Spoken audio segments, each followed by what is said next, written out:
ဝေဖန်သူတွေများပြားနေတဲ့ Blackpink World Tour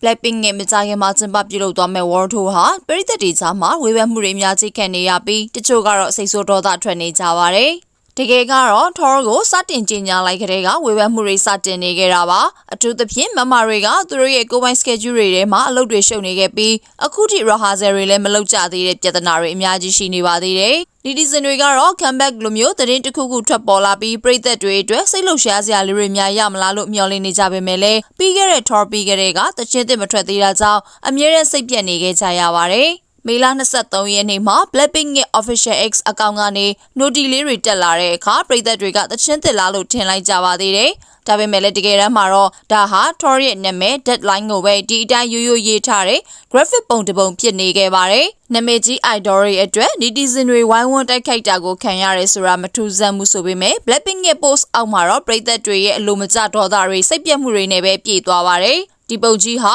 reuse graphic ပုံကြီးပဲဖြစ်ဖြစ် teaser အတွက်အားထုတ်ထားတာမရှိတဲ့ပုံကြီးပဲဖြစ်ဖြစ်ဘာကြောင့်မဲဖြစ်ဖြစ် comeback မရှိခြင်းကပရိသတ်တွေကိုစိတ်ပြတ်ဒေါသထွက်စေနေပါတယ်။မမတွေကလည်းတလားကြော်ကြော်လေးပဲလိုတော့တဲ့အချိန်မှာတော့အခုထိလေ့ကျင့်မှုတွေမလုပ်ရသေးတာကြောင့်ဒီ Tour ပေါ်မှာစိတ်ဝင်စားမှုမရှိဘူးလို့လည်းဝေဖန်ခံနေရပါတယ်။တချို့ကတော့ Tour ရဲ့နာမည်ကြောင့်ဒါဟာ Blackpink ရဲ့နောက်ဆုံး Tour တောင်ဖြစ်သွားနိုင်ကြောင်းခန့်မှန်းနေကြပါတယ်။ Blackpink World Tour deadline ကိုဇူလိုင်လမှာကိုရန်ကနေစတင်ပြုလုပ်သွားမှာဖြစ်ပါတယ်။ကြည့်ရှုပေးကြတာကျေးဇူးတင်ပါတယ်ရှင်။